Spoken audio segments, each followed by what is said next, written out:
এক পাগলে বলছে, আমার আল্লাহ যদি খুশি হয়ে আমাকে জাহান্নাম দেয় আলহামদুলিল্লাহ।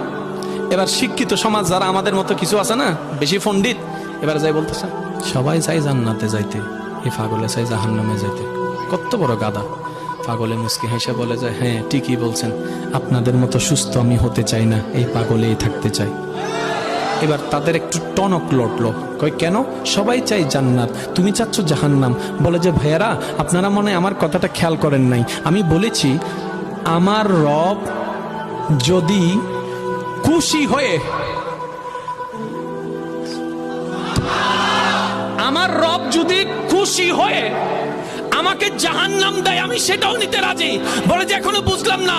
পাগল বলে জ্ঞান দিয়ে রবের বিষয় বোঝা যায় না, দিল দিয়ে বুঝতে হয়। আরে শুনো, রব যখন খুশি হয়ে যাবে জাহান্নামটা জান্নাত হয়ে যাবে, রব যখন নারাজ হয়ে যাবে জান্নাতটা জাহান্নাম হয়ে যাবে।